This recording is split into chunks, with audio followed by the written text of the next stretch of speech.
और decreasing function पे आधारित कुछ क्वेश्चन को सॉल्व करेंगे। यहाँ पे एक क्वेश्चन मैंने लिया है जिसमें यह पूछा जा रहा है कि वह अंतराल ज्ञात कीजिए जिसमें f(x) बराबर 10 - 6x - 2x² निरंतर वृद्धिमान और दूसरे पार्ट में यह पूछा जा रहा है निरंतर वासमान है। तो इसको सॉल्व करते हैं। सबसे पहले जो फलन हमको दिया गया उसको नोट कर लेते हैं। f(x) बराबर 10 - 6x - 2x²। फिर इसके बाद इसका हम f(x) ज्ञात करेंगे। ये 0 हो जाएगा, ये -6 मिलेगा हम लोगों को, यहाँ से 4x प्राप्त हो जाएगा।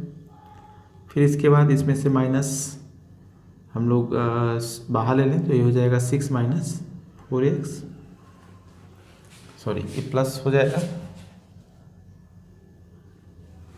फिर अब फर्स्ट केस जो दिया गया है निरंतर वृद्धिमान है, तो फलन हमारा निरंतर वृद्धिमान होगा जब उसका f(x) > 0 होगा।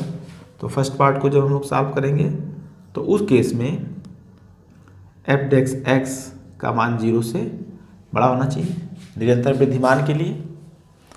अब f(x) > 0 होगा यानी यह क्वांटिटी 0 से बड़ी हो रही, -6 + 4x दिस मस्ट बी > 0। अब इसको सिंप्लीफाई करते हैं तो इनक्वलिटी है, इनक्वलिटी में दोनों पक्षों में माइनस से मल्टीप्लाई करते हैं तो ये मिल जाएगा हम लोगों को 6 + 4x, तो इनक्वलिटी चेंज हो जाएगी माइनस से मल्टीप्लाई करने पर। अब इसके बाद ये अब यहाँ से हम लोग लिख सकते हैं इसको 4x < -6, इसको उस साइड ले जाएंगे और दिस इम्प्लाइज या <(-6/4) या इसको लिख सकते हैं x <(-3/2)। तो इस प्रकार से हमको वह जो इंटरवल प्राप्त हुआ जिसमें फलन हमारा निरंतर वृद्धिमान है वह -3/2 से छोटा होना चाहिए, यानी x की वैल्यू -3/2 से छोटी होगी तो उस स्थिति में यह फलन जो है या उस इंटरवल में निरंतर वृद्धिमान होगा। या इसको हम लोग ऐसे भी लिख सकते हैं x बिलोंग्स टू -∞ से -3/2। इस केस में जो इस इंटरवल में यह निरंतर वृद्धिमान होगा। अब दूसरे पार्ट में यह पूछा जा रहा है कि फलन निरंतर वासमान है, तो इसके लिए जब फलन निरंतर वासमान होगा तो उस स्थिति में हमारा जो f(x) जो हम लोगों को प्राप्त हुआ वह <0 होगा। अब यहाँ पे जो प्राप्त यह f(x) हम लोगों को प्राप्त हुआ है यहाँ पे रख देंगे, तो रखने से हम लोगों को मिल जाएगा -6 + 4x < 0। अब दोनों पक्षों में माइनस से मल्टीप्लाई करेंगे तो इक्वलिटी चेंज होगी, 6 + 4x दिस मस्ट बी > 0। अब इसको लिख सकते हैं 4x > -6 या x > -6/4 और यहाँ से हो जाएगा x > -3/2। तो इस प्रकार से हम लोग देखते हैं कि जो जिसमें फलन हमारा निरंतर जिस अंतराल में निरंतर वासमान है वह x > -3/2 अर्थात x बिलोंग्स टू -3/2 टू +∞। तो यह दोनों इंटरवल में, इस इंटरवल में हमारा फलन जो है निरंतर वृद्धिमान होगा और इस इंटरवल में फलन हमारा निरंतर वासमान होगा। यहाँ पे हमारा दूसरा क्वेश्चन है, वह अंतराल ज्ञात कीजिए जिसमें f(x) बराबर 2x³ - 15x² + 36x + 6 पहले पार्ट में वृद्धिमान है और दूसरे में वासमान है।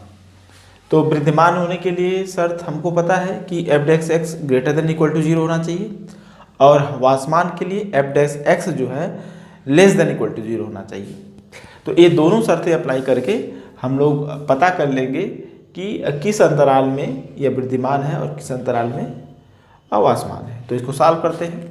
सबसे पहले जो दिया गया फलन उसको नोट करते हैं। fx बराबर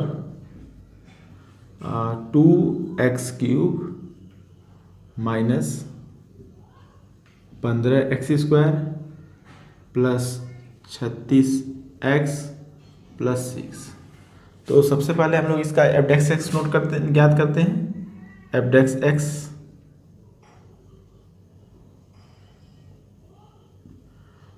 इसको डिफ्रेंशिएट करेंगे तो हमको 6x² प्राप्त होगा माइनस 30x प्लस 36, x का वर्ग हो जाएगा और इसका 0 हो जाएगा।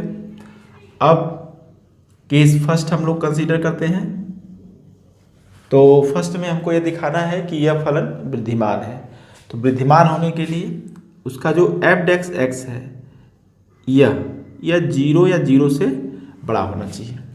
अगर यह निरंतर वृद्धिमान अगर यहाँ पर होता तो यहाँ पे हम लोग इक्वलिटी नहीं लेते, क्योंकि केवल वृद्धिमान की बात कर रहा है तो हमको इक्वलिटी भी लगानी पड़ी। अब जो f(x) प्राप्त हुआ है उसको यहाँ पे हम लोग रख देंगे और प्राप्त इनइक्वलिटी को सॉल्व करेंगे। Minus 30x plus 36, this must be greater than equal to 0। अब इसमें से अगर हम लोग 6 कॉमन ले सकते हैं तो अंदर बच जाएगा x² minus 5x plus 6, this must be greater then 0।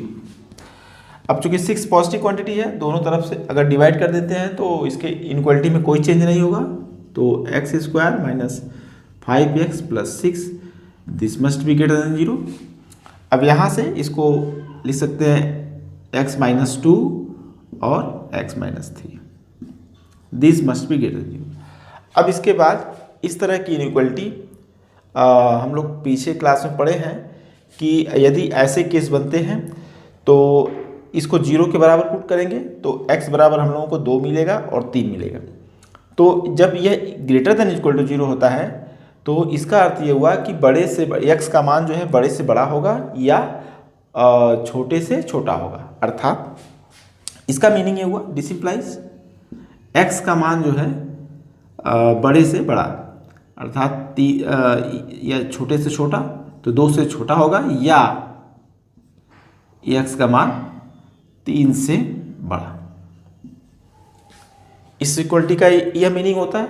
आप पीछे क्लास में आप पढ़े हैं तो छोटे से छोटा, अर्थात इसको अगर हम लिखें तो x बिलोंग्स टू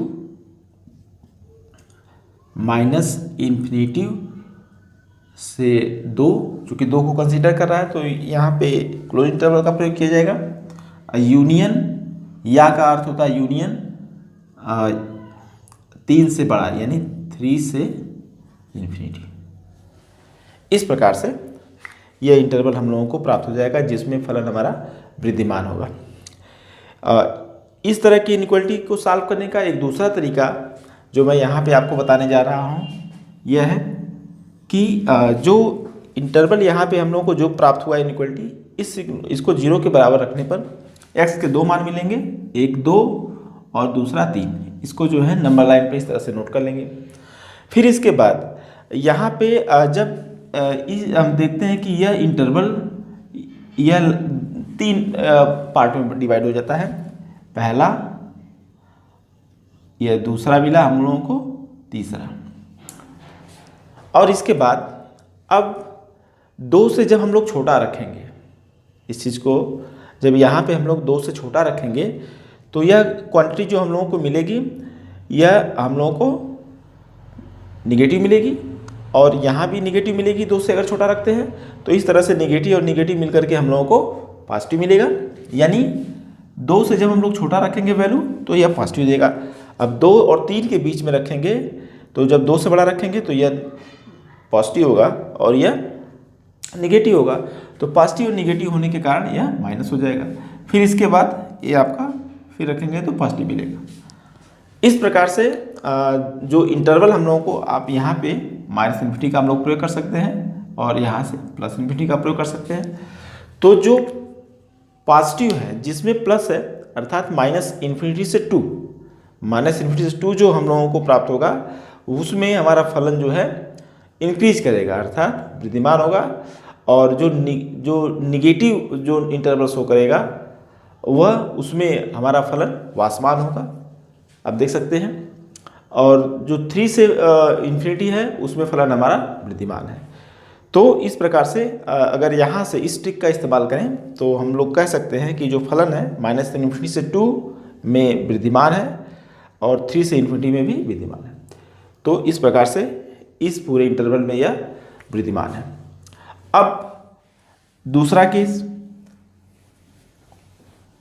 दूसरी स्थिति में यह दिया गया है कि हमको पता करना है कि वह इंटरवल ज्ञात करें जिसमें फलन हमारा वासमान है। तो सॉल्व करते हैं इसको।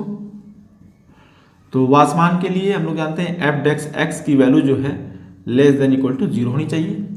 और यहाँ पर जो हम लोगों ने f(x) ज्ञात किया है 6x² - 30x + 36, दिस < 0 होगा। अब इसके बाद इसमें से 6 हम लोग कॉमन ले सकते हैं, x² - 5x + 6 हो जाएगा। This quantity must be < 0। 6 positive है, दोनों तरफ डिवाइड कर देंगे तो x² - 5x + 6 प्राप्त हो जाएगा। This must B < 0। अब यहाँ से x - 2 x - 3 यह < 0 होना चाहिए। तो इस तरह की इनक्वालिटी भी हम लोग पढ़े हैं, या जैसे मैंने ट्रिक बताया उसका भी इस्तेमाल करके आप इस इनक्वालिटी को सॉल्व कर सकते हैं। तो यहाँ से हम लोगों को मिल जाएगा x बिलोंग्स टू 2 से 3। यह इनक्वालिटी हम लोग पढ़े हैं। इस प्रकार कह सकते हैं कि x जो है 2 और यहाँ पे 2 और 3 को भी कंसीडर किया जाएगा क्योंकि इक्वलिटी है। तो 2 और 3 क्लोज इंटरवल 2 और 3 के बीच में यह फलन हमारा जो है वासमान होगा। तो इस तरह से हम लोगों ने देखा कि इस इंटरवल में हमारा जो फलन है वृद्धिमान है और इसमें वासमान है। Thank you.